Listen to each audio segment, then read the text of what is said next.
Well, what a fucking weekend I've had. No, but let's start with me. Yeah, go on then. Get that out of the way. Right, you done? Yeah. Fucking Toon won the cup. Oh, did they? Anybody saw that coming?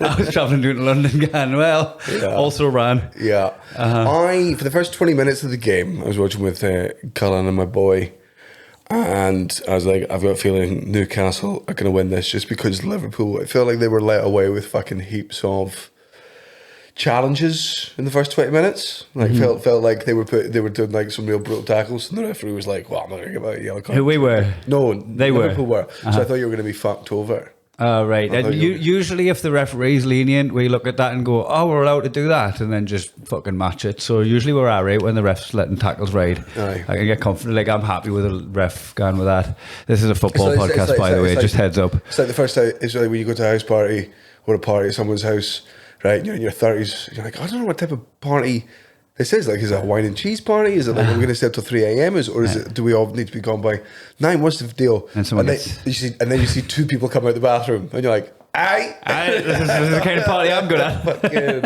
all right. Whose dick once sucked? That is what you're doing, right? Right, you guys were sucking each other's dicks. That's what you're doing in there, right? Drugs.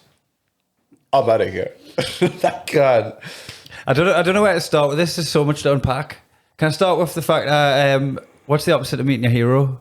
Meeting your villain. Oh yeah, I was going to bring this up with you. I met my villain. Well, and you took a photo with him. Oh, I done very much the when Dave Longley met Roy Chubby Brown. Right. I just took that approach because I thought it would be so funny to throw into the group. Yeah. But like, I don't even know what to do with this photo because it's a little bit like, you know how like a fucking politician will be like photographed with like Epstein or something. Yeah. And like one day it'll just come back and go, oh, look at the company he keeps. Yeah. When actually, like, I literally just ironically went and got a photo with him because I thought it would be hilarious to pop in the group. Yeah. I hate the man with a seething passion. And if I hadn't just watched me team win the cup, I would have been kind of tempted to go and swing for him. Yeah, you can. Even though he's pretty hard lad, like. But I reckon I could take him. He's hard. I reckon I could take him if I got first punch, and I definitely would have. Yeah, because he wasn't enough. As far as he was concerned, he wasn't in a fight. Yeah, exactly. He was just enjoying the game. Aye. I went out with him after. You've noticed who it is, yeah. I think I guess P.S. Morgan, Nigel Farage. Actually worse. Still worse. I don't think. You know what? I could say Tommy Robinson. That would be worse, but it's one of his boys. Yeah. It's fucking Tommy Robinson light. It's the same narrative that he's fucking running with, like in shit. Also, you know this podcast, we dead name on this podcast is Stephen Yaxley Lennon. There is no man called Tommy Robinson. Fucking Nepo baby. Oh, yeah. Posing as counsel. Yeah. Like fucking 8 of his £1 million house. Yeah. Fucking dad's, like, oh, my dad's a plumber. You mean your dad's got a fucking plumbing business and he's rich as fuck. Fucking Mario, because that has a massive house. So it's almost as bad as my photo with Conor McGregor. It's every day that photo gets worse. And 2 days ago, that photo got way worse. He was like, did you not see the video? No, I don't know. I've done nothing but absorb the football. What's Conor McGregor was at the White House doing a speech being like, Ireland's fucked because there's too many blacks in it. Wow. Yeah. No, exactly. I'm paraphrasing. But also, and even though what I said sounded harsh, his is harsher. Aye. And he means it. Yeah. So it was Joey Barton who was coming out of the stadium chanting.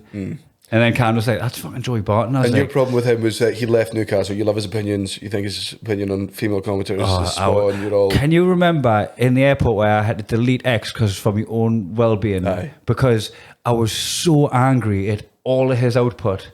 It was so fucking infuriating, everything he was saying, that like I was spending so much of my life angry because of Joey Barton. And I had to delete it because I was like, if I didn't log on, I wouldn't have seen his opinion and I wouldn't be angry.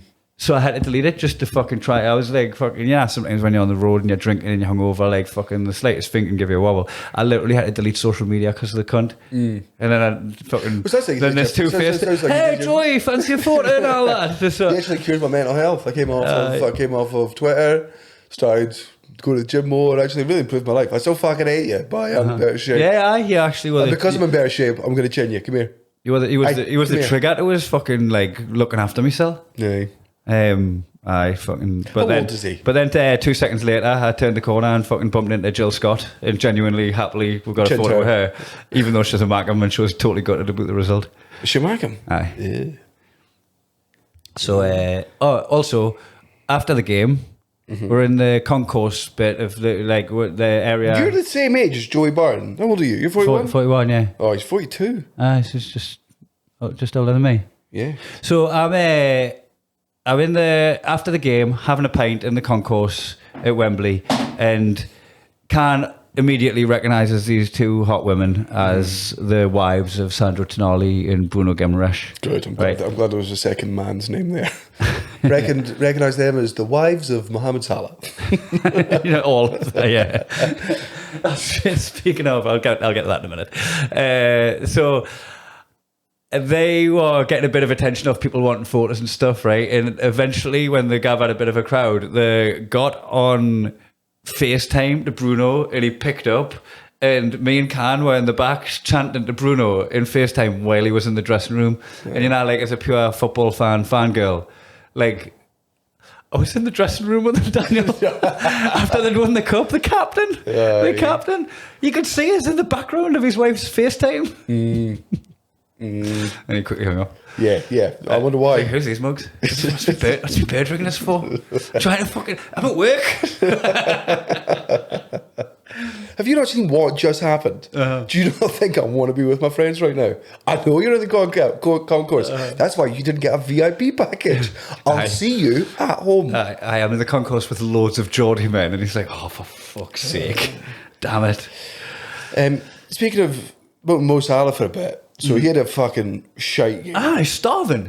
So this is what fucking starving. I never. He ever went for a run on an empty stomach? Yeah, because he's a devout Muslim player. So him, like many other Muslim players, or I assume all Muslim players actually. Brian Mbeumo as well. Yeah, Kante.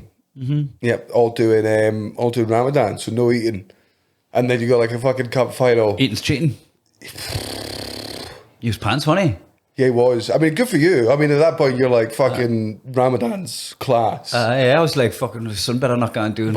Imagine just fucking, the sun goes doing, he runs, has a grenade bar and scores a hat-trick. But I don't get me wrong, though, I'm glad that, Mo Salah is as, I don't like the fact that he plays for Liverpool, but he's an excellent player. I'm not stupid. And I like the fact that how good he is price and how much he's adored as being, taken into consideration for his...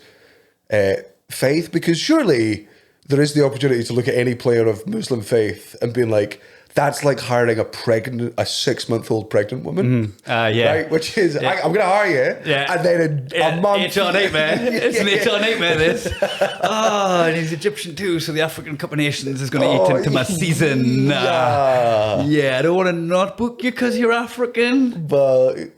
But African and a Muslim, it's gonna cause problems with my plans. I either need you to wake up at the time that you're allowed to eat on Ramadan, and I mean stuff your face. I mean fill yourself to the carb load, carb fully all the way up, bro. Or I need you to go through the back of their defender in the 89th minute and get that red card. Yeah. You don't need the group stages of the African Cup. They're fine. They don't need you then.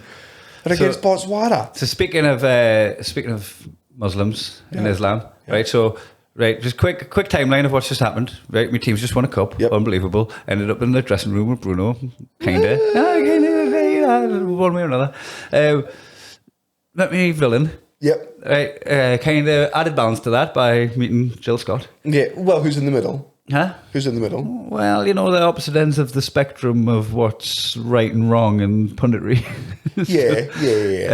I think she's class on whatever the fucking podcast is. I mean, she's great. She's a good footballer and a good pundit. English though. So. And then as I'm walking down the street, I get collared by someone with a camera to go on TV. You know how the channels, all the different channels are there, just getting fan reactions and that. Yeah. Saudi television, Daniel. I was broadcast. You'll do anything for your client. I was broadcast to Saudi Arabia. Yeah. And then I was like, this is the best day of my life, born on. And I'm married, so don't tell any of my wives.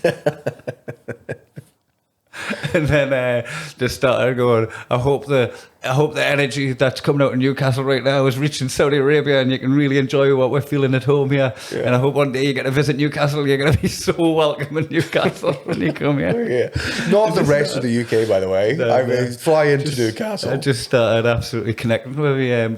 I've got a Saudi fan base now, basically. Yeah. I've got some gigs in Riyadh. Do you want to come? What? Because you can't bring your wife? Oh, babes, I'd love you to come. Yeah. I might lose you. So I just one of them days that just didn't seem real. Yeah. Like from beginning to end, it didn't even seem real that we had tickets. You know, that feeling that I always get when I go to get a hire car, where I don't really believe they're going to give us one, and then when I drive out, I'm like, woo. I muck these cons off. Well, anytime you go to America and you've got your visa, and even though you've got your visa, you get through security and you feel like you've smuggled yourself into the country. Yeah. Like that kind of feeling of like, until I'm actually there, I don't think it's going to happen. That was my first time on coding. I was like, I don't believe this is going to happen until it's on, yeah. So there's a couple of moments in your life where you get that, and then like I'm fucking queuing to get in, and the sniffer dogs everywhere, and I've got loads of coke in my pockets. It's always a little bit of a like, I mean, that's on me that if I don't get in. Yeah. What an idiot. What an idiot. But like imagine not getting in because you've got coke in your pocket, but imagine getting in and not having coke. And Sophie's choice. So, guess as well, Khan was so fucking exhausted. That was like a necessary last minute pickup because he drove through the night. Oh, yeah. His last already had a night out like in the bag, but when I got the tickets, I got them very last minute. We'll get onto that later on. So he was in with the kids, and when she got in at midnight, he drove through the night. We went straight to the airport. So he was straight through the night after putting the kids to bed. Yeah. And I was like, right, we'll get you sorted. You're not gonna live this in a days. Yeah, Get back to your friends then. That's what I did that for. But I was like, I've had plenty of sleep, but I'll join in. Well, people don't do. Friends don't make friends too coke alone. Yeah. It's a problem if he's doing it on his own. Where you do the coke at Wembley? I just key in the toilet. Just key in the toilet? Yeah. Aye.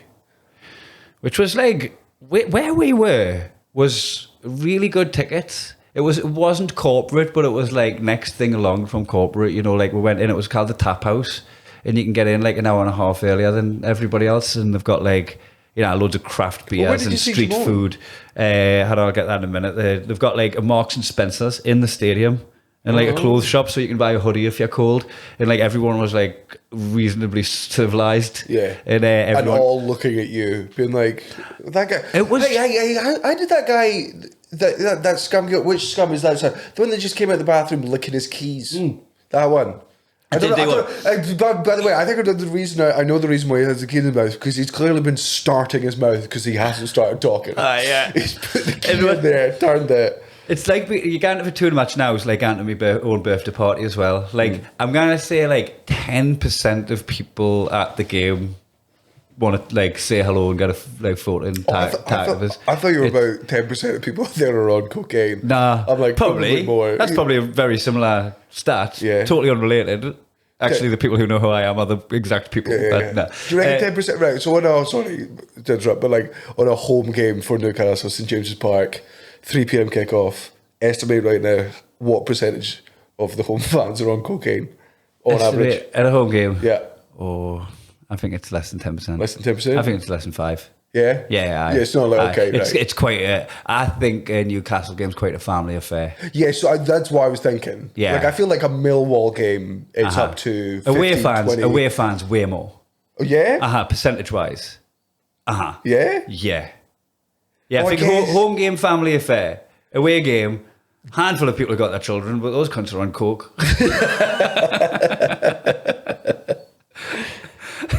I think away game way more percentage wise. Yeah.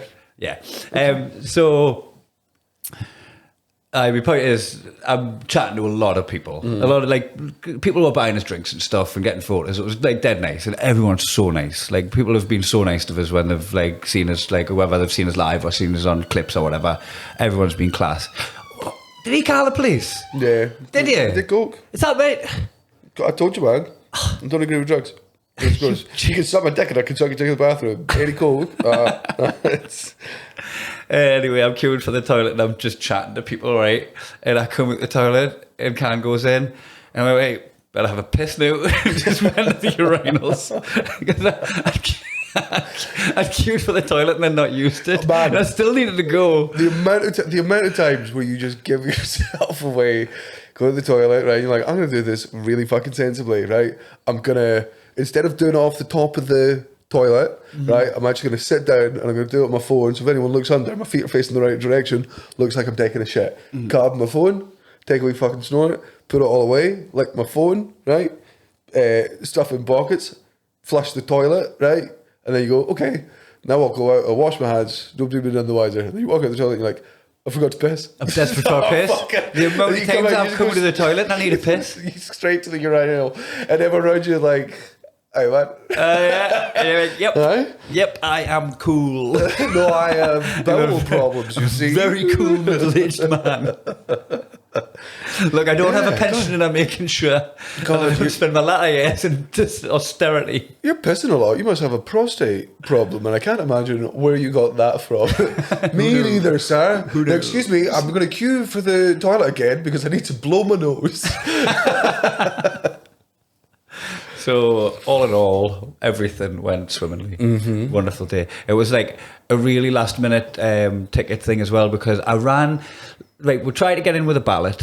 Like, we're members. We've been to a bunch of the karaoke. Can I guess how you got the tickets? Yeah. Okay. You and Can, right, go out for a night out, right? And on your way home, walking home, you've missed all the trains, right? And you've both lost your trousers for some reason, probably a fight. You go pick up some Newcastle. So none of us got trousers on. You got pants on, you're hugging each other, you're drunk, and then you stop in a corner shop and you Still got our shirts tucked in. Yeah. Yes. Ties immaculate. Like every 3 minutes you stop like, oh buddy, let me just get hair fucked, bleeding down the thighs. just like one of them drawings where you fold the paper. Yes, aye. And the only thing you draw is the little waistline and the neckline. Yeah. Or that kid's toy where you could change fireman's head, nurse's body, octopus legs. So you stop in the corner shop, you pick up some Newcastle brown ale. You're really sad because in 2 days' time it's the Newcastle. You think it's like Charlie and the Chocolate Factory, but the bottle of Brune? Yep. Nicky Brune. So you finish the thing, and obviously you both crush the cans off your head because you're Neanderthals, right? And then when you do that, it doesn't go all the way down. It's usually bottles of brown, so you just smash the bottles. Right, you smash off your head, right? And then something, even though you're used to breaking glass off your head, there was something hard in there. And in there, right, is gold bit of coal. Just a little lump of coal. Just gold lump and that's of how you get into Wembley. As a Just a Newcastle lump of fan, coal. yeah. That's a ticket for Newcastle games, a lump of coal. Yeah. Everyone's there with their like fucking fake tickets and all that. Oh, just man, away and you're just like, and you need this. Like, fuck hell, I thought we closed the mine. Scousers are there He'd been mining in a closed mine. Man, Scousers are turned out with dead seagulls. That's the Markhams fucked a seagull, remember? Oh, I We just talked about this. I was just... Oh, we have a bin or something. Is that Yeah. Like, I actually squirm a little bit, you know, because if Newcastle United fans have been derogatory about Scousers, they call them bin dippers. Yeah. And I'm like, of all of the people to be poverty shaming a people, it shouldn't be us. Yeah. We should probably swerve that little fucking insult. Like, Yeah. Why, lads, I don't know why we're throwing these stones in this glass house. I'm like, it's like the second fattest kid in school joining the bully and going, you fat cunt. Yeah. That's what you're like, mate, get over there with him. I feel like you call Gareth Ginger. Yes. I call him bald. Which I really, really do. Yeah, or Craig Hill Gay. Oh. I mean, I've been called some things, but don't, Daniel, I'm not. Never been called gay. Love women. Women, plural.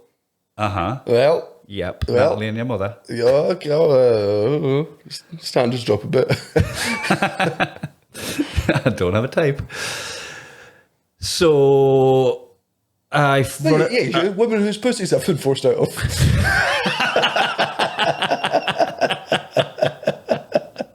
Very good. Very good. Took a beat. Yeah, I've had some time off. You've still got it just a bit rusty. You know what I mean? So I've run it up the flagpole with a few different options that like might be able to get us tickets, right? I've got like cans like breathing down my neck as well. Yeah. And there must be somebody here. Number one, murder. Uh-huh. Straight up, you can kill someone for tickets. Kill someone, get their tickets. To be fair, when I had my tickets, because I had print out tickets, right? Yeah. When I had them, and I had them like in my hoodie pocket with me t-shirt and my tune top on over the top of it, so like you cannot reach in. It's unpickpocketable. But you know your people. I did have a feeling that I'd die for it if push come to shove. Yeah. You know, like knife point. Yeah. Like, you're getting blood on your ticket. Hold on while I correct you. You're getting blood on my ticket. I'm still going in there. Yeah, like, Just be there, but buddy, if you're going to stab me, go for the face, please. Like, not the vital parts. I didn't say organs. You can cut wherever you want, just not. just stab us in the arm. Right. Do you not do tickets on your phone? No, this one wasn't. It was. I got it as a comp. Like I got a free ticket to the game, which is fucking remarkable, right? Because we're going out on the ticket tout websites. It's £1,700. Last time I checked, before I got the ticket, was $7. So it would have went up and up as the time went on. But if you've ever bought anything from that tout website, you do know that they put a percentage on once it's in your basket because they know you're going to buy it anyway. Yeah. So the percentage would have took well over $2,000 to buy a ticket. So it was a $2,000 ticket. If you offered me $4,000 for that ticket, you'd say the stadium, you're not getting it. Yeah, 10 grand for that ticket, you're not getting it. It's just like I'm going in there. I've got my ticket. Like there would have been people who got their tickets through the correct channels because they're season ticket holders who are struggling to make ends meet, right? Who know fine well they could easily get $2,000 plus for that ticket. Right, a week before the game, right, 4 or 5 months mortgage payment, and they're going to that match. Right. Like there's so much. Right. So what you're telling me is it's poor people's fault they're poor. Well, in this respect, right? In this respect, right? They could have dug themselves a little bit out of poverty by selling that ticket. But why the fuck are you trying to live if you're not trying to get the experience we all had in that stadium? We all got a life experience that just fucking money can't buy. That feeling when we won something after, like, people have lived and died without Newcastle winning anything. 70 years. So that's 4 generations of Jordans. There was people there with like cardboard cut out to their dad and shit. Like there was people there just like fucking with loved ones that would love to have seen it. Hold on. Oh, the dads were still alive. They just couldn't get a ticket.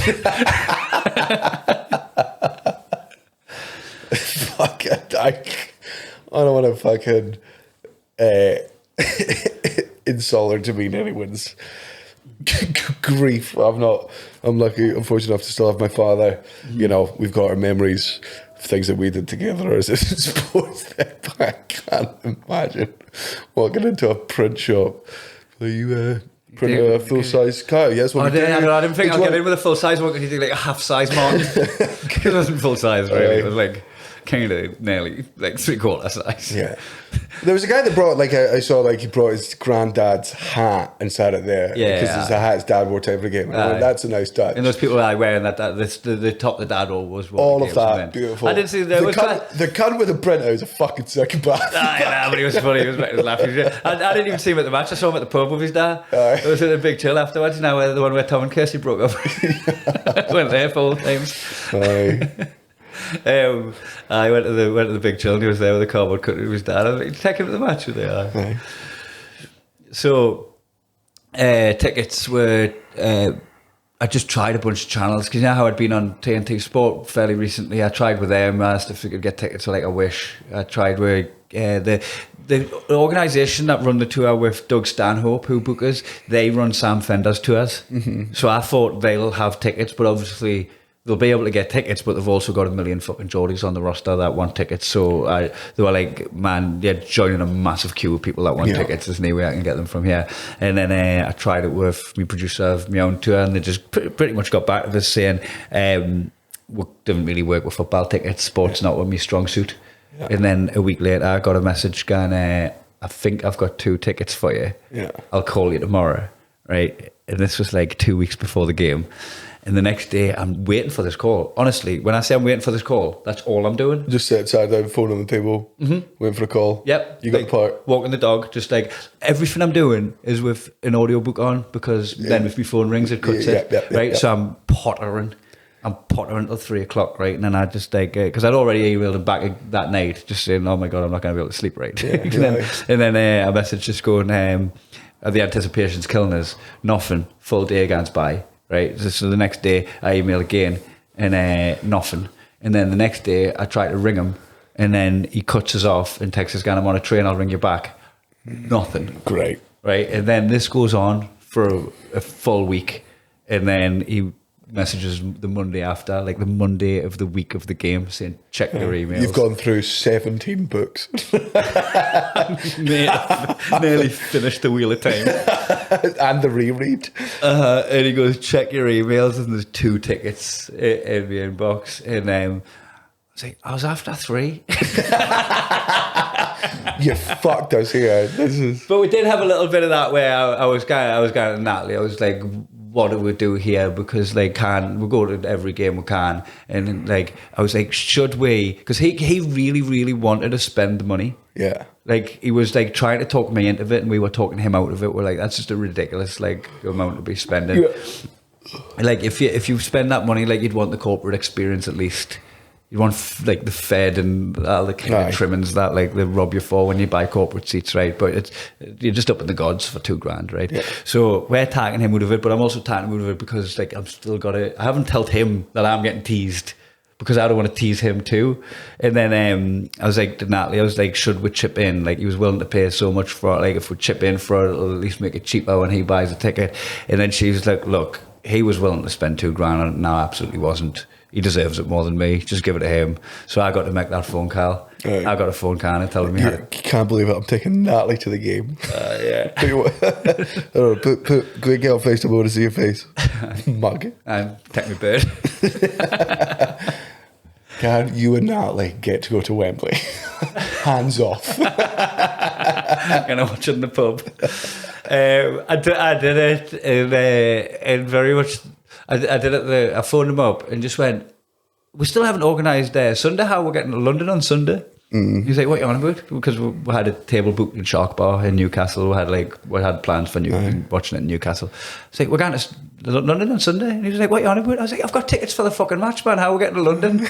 And just listening to it sink in. It was a bit like giving a kid a PS5 game. Yeah. And then they open it, and then they're like, it dawns on them that the next present's a and they're PS5. like, Mom, I have a PlayStation 2. You got your dumb bitch. And you hit her, and you ruined Christmas. Yeah, so I did that again. Like, how we get in London. I've got a ticket. Can you drive us there? But he ended up driving. I know you wanted to spend all the money, but just to let you know, I spent $5,000 on the last ticket, so I can't get down to London. So can you drive me, please? And obviously, I can't chip in for petrol because, as I said, $5,000 on the ticket. Thanks, man. You're the best. Wait outside and keep the engine running. Just keep like getting as much as I can out of him for the for the ticket. But absolute fucking once in a lifetime experience. I was driving here actually because I'm still. Hopefully not. I'm still just absorbing all of the like content, right? And there's the podcast where Gary Lineker, Mika Richards, and Alan Shearer, and he eventually like come on to the thing, and he was on about like all the things they've won as players. Like Gary Lineker and Shearer, like watching their own team win something was better than the accolades with like whatever it would have been, like Blackburn for Shearer, Spurs, Barcelona. So Spurs winning out. No, but he didn't play for them then. So he was saying watching Leicester win the league, and it was the better experience, the tribal, visceral kind of experience. It's like all of the things they've done in their career, this was the best. Was watching their team win something, and it was just that experience where I was just like, hold on, everything Shearer has achieved in his life, my best experience and his best experience are the same. Like, it's that good an experience that like they hold it above everything that they've done in their life. It's just a silly game of kick a ball. Nah, that's what's silly about it, isn't it? Yeah. It's such a magic trick on the body. It's something that we've all just agreed on matters. And people that aren't invested in it, this makes no sense to them at all. Right. And I talk about it on stage. I try to talk on stage in a way that I am explaining it to people that don't care. But the emotional investment has a payoff, and it's such a fucking like an amazing trade, because you hand over your emotions to something you've got no control over, and it can make you sad. So like some people Some people tapped out when Newcastle were getting relegated and shit because their mental health was in a bad place anyway. I tapped out at Chelsea. Aye. Fucking... You're struggling with bits and bobs in your life and all that, and then there's this fucking other thing that's just bringing you no joy. And because like I've been largely balanced in like me happiness, I've been able to afford Newcastle to sap the life out of us in that aspect of my life without just fucking reaching for the rope. I reckon some of the people that tapped out of football are still alive today because of it. Right? I do wonder how many male suicides every year are down to not fully football. I don't think. Oh, but like a win on the weekend would have kept them alive for that week. It would have been enough. Aye. Yeah. I do think like, because I'm not saying your team losing something is enough to drive you over the edge to kill yourself, but it's up to a factor of 20% on your happiness. Like, and it can swing. Like if you're having a bad mental health day and you're at like 30% and then your team wins, you're up to 50, you're like, it was a shit day, now it's a fine day, I can get through it. Yeah. And I've given quite a lot of myself to that football team so I could get that feeling, right? But there was people in that stadium who've given a hell of a lot more to that club than I have. You know, like every single game, every single long journey in the fucking winter and like driving back after getting pumped on an away game. Like I pick and choose a handful of games and I've had a largely good run of it, right? But some people have like been through the worst. And like went to every single game in the championship to get them back up and all that. Like it's fucking like there's some people in that stadium who've invested way more, so that feeling from them will be amplified by a million. And then like you say, well, like fucking Shearer's like played for them and tried to win, had been in cup finals where he lost. Like it's such a fucking like mad trade that you make with a football team so that you can get that reward from it. But like as someone who loves drugs, far better than drugs for what it gives you. Aye, but drugs are cheaper and more readily available. Aye. Yeah. Can I go to a drug dealer? And man, can I get an ecstasy pill? Like, I'll give you one ecstasy pill at one point in the next 70 years. Yeah. How much is it going to cost me? 50 grand. Oh, if I It's bought better be a hell of a bill. If I bought me an ecstasy feeling, then it might give us the feeling of losing 5-0. Aye. Ketamine is the feeling of turning up to Wembley, realising you forgot your shorts, and then your PE teacher turns up and goes, "You've got to do it in your underwear." Yeah. Was that a thing in your generation? Yeah, aye. Right, so I was like, oh no, I have to do it in my underwear. Oh, I forgot my stuff again, sir. I was talking about this today because it didn't happen to me at high school, but like that was something in primary school where, I mean, it's obviously stopped now because that's a crime. But like when I was a kid, it's like, oh, you forgot your PE stuff, you're doing it in your little fucking tight whities in your day. Oh, especially in Scottish school, you used to have to do dancing. Yeah. Like, it's one thing doing like gymnastics in your kicks, but doing the fucking, whatever, gay Gordons. Yeah, super gay if you're doing it best. Yeah, not good. Did you hear I betrayed you at the weekend? You betrayed me? Aye. You celebrated the consolation goal. We did, by the way. The Toon fans accidentally celebrated their goal. Do you know that? No. You know, it was an offside call. Yeah. And they went to VAR for ages. Oh, yeah. They put a sweat on. You know how the referee's mic'd up now and he tells the audience, crowd, what the result was, just with the acoustics of the stadium. It sounded like he said offside and we cheered like a goal had went in and then they went and started fucking kick off. We genuinely cheered the Liverpool goal by accident. Because we misheard. That explains why the Liverpool cheer was so loud. Yeah, I mean, yes. I opened for Connor on Friday and Saturday. Oh, yeah, Molly, is that how to go? At the Kings, wasn't it? Yeah, fine. Like, so, I get it. One of the things you want to do. Did they know who you were? No. No? No, 15% of that crowd. Yeah. Like, I always, because I was walking, I was like, surely I've got some crossover with like Connor's fans, like both Scottish. Like he's opened for me before. Like surely we've got. He was like, yeah, I think we do. Then we were outside the Kings, and I was walking past this queue. And I'm like, oh, this is like a very like middle-aged. There's young people there, but like way more middle-aged than mine. And also a bit Facebooky, because like a lot of his content's on Facebook. That's what he's getting in. I mean, don't get me wrong, Cunt sold out 2 shows at the Kings. Is unbelievable. Super proud of him. And when I was backstage, I was like, hey man, can I ask you a question about your crowd? He was like, yeah. I was like, are they how do I put this? Are they like Kai's audience or my audience? He's like, do you mean scum? I was like, yeah, I mean scum. Are they scum? He's like, they're a bit scummy. But I'm like, Kai, but that's my thing, because like Kai's audience are scum, but also they're my scum because I've been part of the Newcastle world for. But that class, I love my audience. I was worried. I was like, these might be knackers. But like the salt of the earth. Like everyone's so sort of boozy. Yeah. Like you couldn't put an age on my audience. It's quite like a age range, right? But all of them to a man boozy. Yeah. Before my special, they had to do an announcement to take all the glasses back because they'd run out of glasses. Great. That's what you want. People were hoarding them up to throw at you. You want an audience where the venues love having you. The venues buzzing when they book you because they're like, we're going to put money behind the bar. Aye. It was good fun. But also like I'm still doing new shit. And also Connor's got that. I think because first of all, Connor is filth. He's got dirty, he swears, right? He's got rude stuff. I think he's controversial. Like he's not afraid to push the fucking boundaries. But I don't know if he just does it in like a sweeter way than me. A more palatable way. Because like there was... Like he takes the edge off his edge by being charming. Yeah, or maybe because he's got way more of a Scottish accent, like all of the older generation who would be like put off by the amount of swearing and filth that I do in my show. But then because of his, he's just able to sell it more because like he reminds them of like their grandson or their nephew or something. Like he's that fucking cheeky thing. Yeah, I don't have the cheeky thing. I lean into that a lot. If like opening for Jamon, I'm like, oh, I am like gonna come in and swear and be like, but I'm gonna charm you while I'm doing it. Yeah. You just don't. You can't do that. I'm charmless. Yeah. Like makes your edge harsher. Well. So did you make them gasp? What did you do? I made some of them gasp, yeah. I mean, we're gigging together tomorrow. Me and you? Aye. Oh, the charity gig at the stand, class. I am on there. So you'll see some of the new stuff. But yeah, there's lots of, you know me, there's Auschwitz jokes in there already.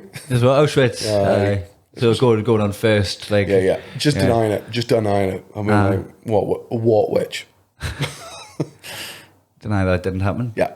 Deny that it didn't happen. So on. To be fair, that is my stance. I want on record. I deny that the Holocaust didn't happen. A Holocaust denier? I deny that didn't happen. I don't think the Holocaust did not happen. did not happen. Wait, no, that was you saying it. That's triple negative. You're being a Holocaust denier now. I'm not a Holocaust denier. That's a triple negative. I don't not deny the Holocaust. Still, we're still on the wrong side of history here. I don't deny the Holocaust. Didn't happen. Was that didn't happen? I have no idea. I'm confusing myself now. So anyway, Holocaust jokes. Yeah, because what? So it's also a very contentious time to be doing that. Yeah, why? Do you think they've... I just think like a rise in anti-Semitism's probably just got a little bit like... There's a little bit of sensitivity. There's a little bit of some old wounds have been opened at the minute, so chucking salt around is probably a bad idea. Yeah, I can understand that. But like, what you tell me, fucking Connor's audience is Jewish. I know, like slugs.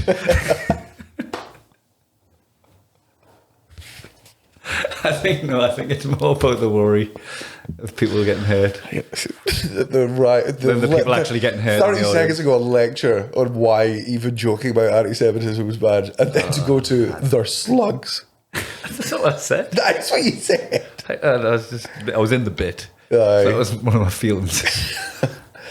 And then I don't know if it's all fucking controversial. It's not the most controversial stuff I've done. No. But I had a gig last week at Monkey Barrel where I was just like, I'm so bored of like Because the proud part of me, the part of me that like has this teenage stipulation in his head, or a man in his early 20s of what like a real comedian is, right?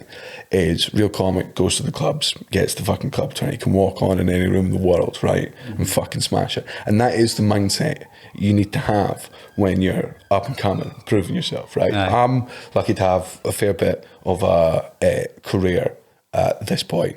Right, so when I'm coming back, I'm like, right, I'm going to fucking do that. I'm going to go to the clubs, play fucking neutral crowds. When I got to neutral crowds, I was like, fuck am I doing here? There's people out there who fucking love me. What am I doing? That's just good to watch Stade. Like, Stade doesn't give a flying fuck about any of that. There's like, he just goes in and he fucking flings a bit around. There's a bit where like he'd forgot the punchline and he was trying to dig something out of it. And then he realised that he was like not getting to where he wanted to go. And then he just looked around and went, I don't think this gig's make or break for me. And he just absolutely fucking, he was like, him just going like, I don't care. Aye. Like, he didn't laugh, I don't care. It was like, Oh, I do care. So I cheated. yeah, I always want to do well at every gig I do. Yeah. And That's also just like hard. doing a work in progress show to all of your own audience is absolutely cheating because you're not getting a fair representation of the material. But I also think it's like what Red Raw in Glasgow is, right? You don't do Red Raw in Glasgow to work up new material. You do Red Raw in Glasgow to get confidence in your new material. First time you ever do a joke, you want to do it Red Raw in Glasgow because they'll go for anything and they'll really laugh. Even if it's not that good, they'll fucking go for it.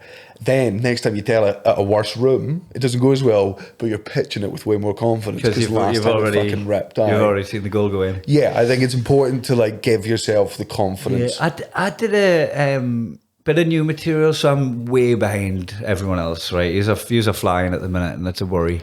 But I'm still on tour.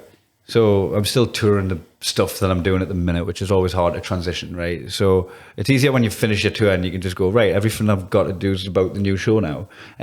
So I was like, right, I'm going to do Red Raw. I'm not going to do it for nothing. Let's get some stuff written. And it ended up coming in at about like 6 minutes or something. But then I've still got 40 minutes left to go. So I just pivoted into some older stuff.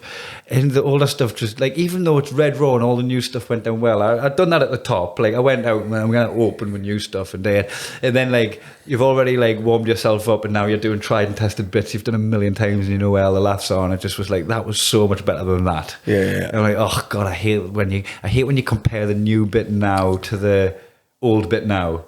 Yeah. Like you should be comparing it to the old bit when it was new. Yep. Yeah. Well, that's the one thing I've definitely found an advantage in taking the 8 months off is because the old show is so fucking far behind me now. Last time I did it was in October, and even that, the skill of that was just fucking remembering it. Yeah. Like, I don't have any comparison of that because at the end of every tour, I hate my material because at that point I've said it 300 times. Done to death. I think you can tell a joke 250 times before you start to lose your mind. Right? And that's if you don't mix it up. I know there's comedians like Burr that'll fucking mix it, and State that'll mix it up every night and keep it fucking fresh for themselves. So you watch Andrew Schultz's new special. Shall I not? I mean, I've not watched it all, but the first 10 minutes, there's a New York Jets joke in there. Like 9/11 one. Yep. That would be like, you know, the Chicago basketball team's called the Chicago Fires.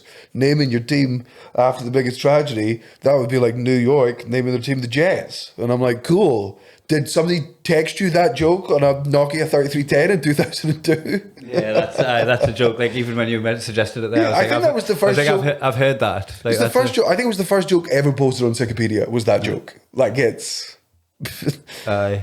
And by the way, buddy, I'm not accusing Andrew Schultz of joke stealing here. I'm accusing him of fucking laziness. Yeah. Because whenever you arrive at that joke, you go, everyone's told that joke. Surely as a professional, you arrive at that and you go, it can come up in a podcast if it's conversational. That's fucking funny. Yeah. Your opening gag, your fucking Netflix special, P.U. The rest of it any good?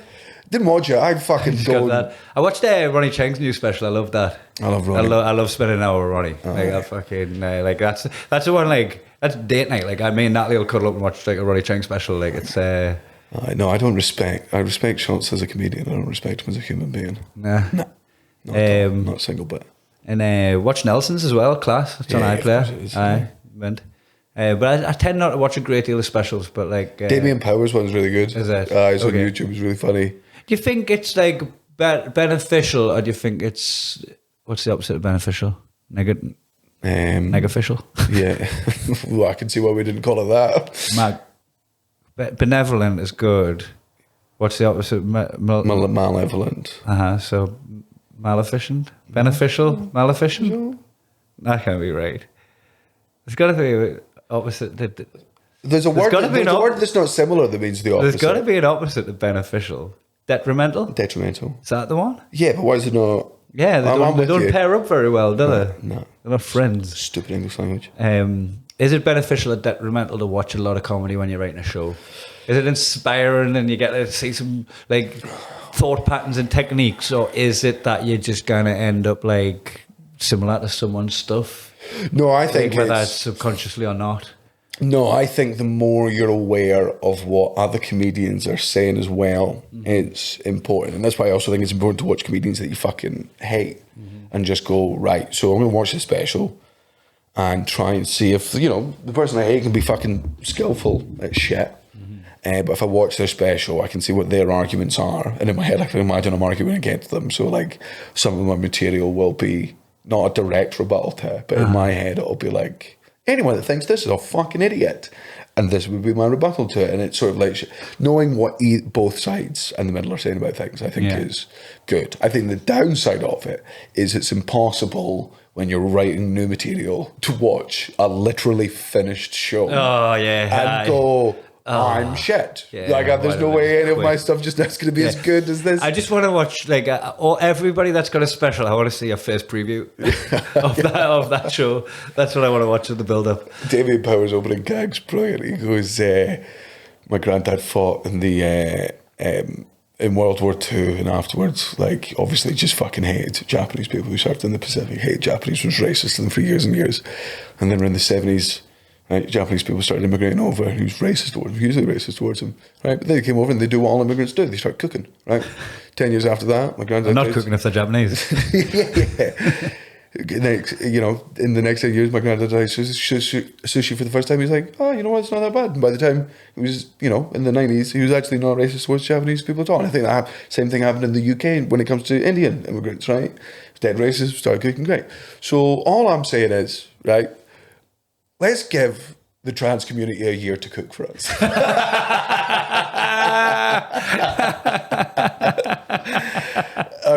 That's so funny for a slow. It's like because it's got to be good on a slow build. Yeah, I love that. I know it's the opening gag, so I feel like I've not ruined the special. I've literally advertised it but that was the opening gag. I was like, fuck, that's brilliant. Fuck, that's great. I've barely spent any time with Damien Power, but I love the guy. I bumped into him where it was like, when you're like, oh, we know each other, when you're passing each other at the Fringe, and we had like a 5 to 10 minute conversation that was no small talk involved. It was all about the fucking meaning of life and acid, the lens of perception and shit. And we just ended up having this like really fucking meaningful, deep conversation, and then went, oh shit, I've got to be somewhere. That was much better than like, how's the show going? Yeah, I also think so much better. Because he's so like, when we talk about fucking people who say what I do is intelligent comedy are just stupid people that are saying something slightly more intelligent and they're dumbasses, and they're like, that's intelligent. Damien Power is really fucking smart, like both I think like academically and in terms of like, his reading list isn't the Stormlight Saga. Aye. Speaking of which, I've just started Warbringer. Oh, aye. I did say that right, and I get all of the book titles wrong that I've ever read. Warbreaker. Yeah. So I did get it wrong. Yeah. Whoa, you're going to trip. What are you bringing here? You got little merchandise? Have you been buying yourself little bits of fucking nerdy merchandise for the Stormlight Saga, have you? So, when they announced... Are you doing an unboxing? No, I did this yesterday. Callum was said to work in here. And I was like, can I just make you the angriest you've ever been? Right? Because I've done plenty for Cullen in his life. Cullen has like a loyalty to me where he'll not insult me as much as he insults other people. I think he should be allowed to, but just in his head, there's a little bit. So like Mark Nelson just openly wants to wedgie you. Yeah. But like you haven't. Put Mark Nelson up in your house when times were tough. No. So he will happily openly wedge you. Yeah. Same thing, like you'll occasionally go full throttle on me, like if we're all both in the mood for it. But most of the time you're like, Tom's there, I'll go for Tom. Yeah. So sometimes I like to test that with Cullen and his patience. So when the Brandon Sanderson Kickstarter came out for all the limited edition, which he's done, I obviously signed up to the highest level of Kickstarter, and it meant I got all of these plushies. So you got plushy toys. Who's this? Is this gonna? Well, considering I'm reading a book and I have no visual imagination, this is really difficult for us to put a character to a person. Right. But this is from the Stormlight Saga. Well, it's not Kaladin. It's not... Right, I've already lost the names. Stormfather. Stormfather, the actual Stormfather. He's the Storm. Yeah. Here we go. It's a spread. It's an ink spread. Oh, is that what they look like? Yep, apparently. Man. Should you be showing these to the camera? You're not... This is an ash spread. Is that an ash spread? Should you be showing these to the... You can't really see them anyway because they're still in the wrapper. Are you keeping them in the wrapper? No. I said I was going to keep them in to annoy Cullen. Is that Cullen? What's this one? A peak sprain. So these are all sprain? Yeah. A mist sprain? Aye. You're just showing us your teddies, Daniel. I'm 34. Aye. Cultivation sprain. Hey, wait, where's Cara going to let you put these? It's a cryptic. It's a cryptic.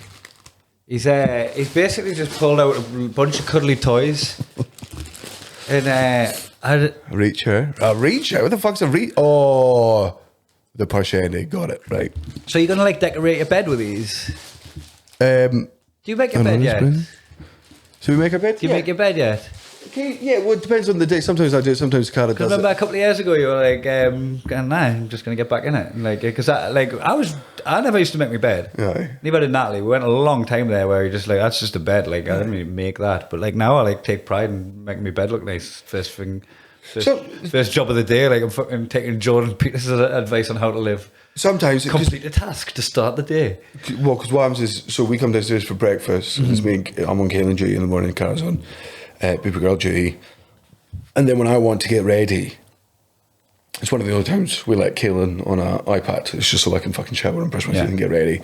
And he's sat in the bed. So if I made the bed before that, it'd be fucking pointless. But then after I get ready, I gotta get him ready. So I would say 50% of the week we make our bed. Right. Okay. So this is what you're gonna do. Make a bed. Put all of the plushy teddies on. And let her go to bed before you and discover them. She knows neatly made bed with a whole... Because we've got two teddies on the bed when we make the bed. All right. Just because they exist in real life. It's like Natalie's old teddies from when she was a kid. I mean, it sounds like you got one each. Huh? Sounds like you got one each. No, both Natalie's. Well, I mean, are they both on her side of the bed? So basically what I do, right, what I do is both on her side of the bed? I make the bed. Uh-huh. So I'm talking you through it. Okay. Put the two cushions there. Uh-huh. Right, they're nice. And then I put the teddies in a sexual position. Oh, that's good. That's me making the bed. Yeah. Mm-hmm. I feel like there's only two sexual positions you can put teddies in. I'll move around them. 69 doggy. Uh-huh. All missionary. Yeah, missionary. Yeah. Reverse cow teddy. Oh, reverse teddy girl. Yeah, I think it's the girl bit that's important. Not the cow bit. Reverse cow bear? Reverse cow bear. Is that what it is? Cowbearpig. Cowbearpig. We've got a title. I'm gonna have to wrap up soon. I'm gonna take my son to the dentist. I thought it was you that had to go to the dentist. I do have to go to the dentist. Uh-huh. So I've got a little chip on one of my... Is that from the sock game? No. On his stag do, we had a game, the sock game that I used to play as kids, where one person would be wearing a sock and the rest would be trying to get it off. Oh no, he's all would wear one sock. All got one sock. All got one sock on, and you're with his brothers, and they're all trying to get the sock off them. But now they're grown men, it just become a full fucking you chip it. Well, no, so it's not my teeth that are chipped. I've got a composite on them because they were slightly dented from when I smashed my face off a curb when I was young. So it's just composite. Curb. Yeah, what you said. You just had your fingers in your mouth. I was trying to. Oh, sorry, curb. Yeah. So getting that fixed, but then also big advantage because Kaylin, we were meant to go to the dentist last week, but got the time wrong, and the entire time we're in the car, my 3-year-old son, he's like, I'm just a bit scared of the dentist. I'm like, okay, man, it's okay to be scared of things that you don't understand or don't know. Like, I was tempted to. He was like, I'm a bit anxious. And I'm like, man, I don't think I learned the word anxious until I was 9 years old. It's a different generation then. Yeah, identifying emotions. And I'm like, okay, I'm like, anxiety's fine. So we took his little, he's got a set, like I said, teeth toys. So we take that down and we're like, this is what they're going to, like, she's going to show him what it does on that. And then they're going to do it to me. And then hopefully he'll be fine.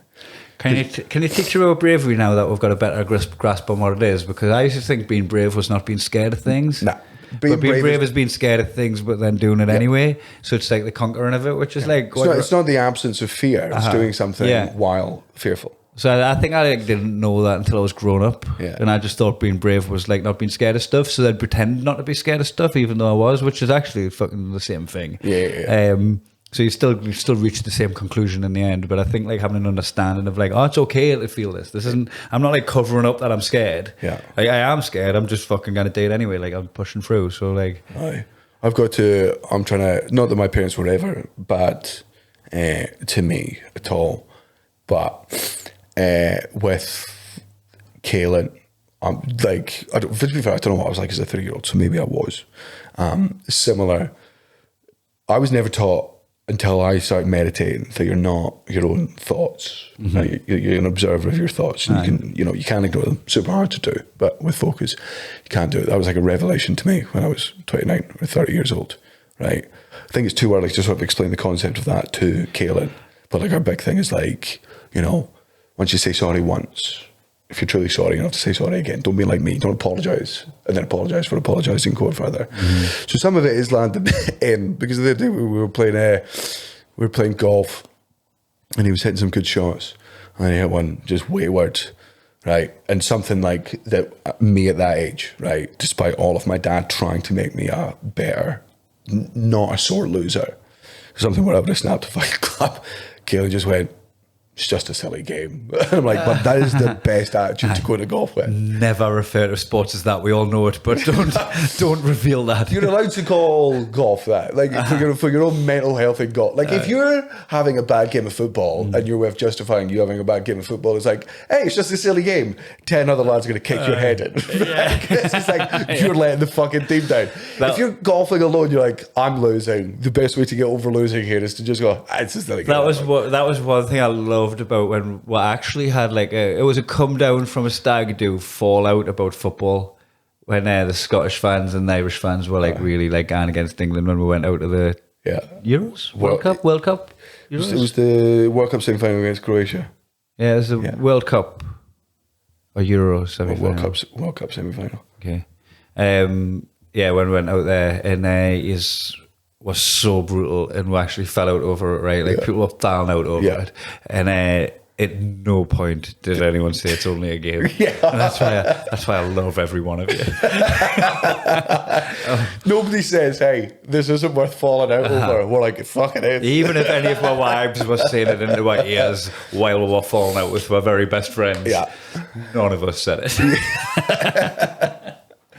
Because it's more than that. We're past the point. Before you leave today, you've got some Thistley Cross to take home. You've got fucking heaps. Lovely. That's going to be ready for me for barbecue season because I'm off now. I'm away like from Friday, Saturday. I'm going altitude and then I'm going straight to Australia. See me in Australia, Melbourne and Sydney. See me in Sydney. Just Sydney. I know. Hey, here's the thing. I'm probably not meant to reveal this, but who gives a fuck? Your podcast listeners. So obviously I'm doing the Sydney Opera House down Sloss and Friends. That's sold out. I'm also doing the Comedy Store the 3 weeks before that, the Thursday, Friday, Saturdays. I'm headlining. I don't know if I'm listed. I might be hosting them. Great. There you go. I think I'm hosting them ones. Yeah. All three? I think so. Because I'm going to do a week in Melbourne, a week hosting the Comedy Store, and a week in Sydney. Yeah, so I'm doing 3. A week doing a Sydney show. I mean, I know both of them things are in Sydney. So if you want to see us, I'll be there for 3 Thursdays, 3 Fridays, 3 Saturdays. I don't know the dates, but whatever the dates are after the 4th of April, those are the weekends I'll be there. Are you going to tour the show that you're doing at the Fringe? What? Are you going to tour the show that you're doing at the Fringe? Maybe. Why? Yeah. Because I need to work out my tour, and it'll be good if we can juggle the two. Well, Gareth's already replacing you. I'm doing work in progress at the end of August in Porto. Are you going to... No, Lisbon. Yeah, nice. Doing a work in progress, and so we'll still be going back to Lisbon eventually on tour, more towards the end of the tour, but doing a preview there. But also, we just wanted a holiday. Nice holiday. Take the Benz. He's going to try and get that place that we were at. A bit too far out of town, unfortunately. Especially if you get to Porto. No, you go to Lisbon. You go to Lisbon. Yeah. So both wives were like, we want somewhere like in town so we can do things with the kids. Lisbon's such a great spot as well. It's the best. It's the best. It's infinitely better than every part of Spain. Oh, right. I thought you knew it was in Portugal when you said that. It's my favourite part of Spain.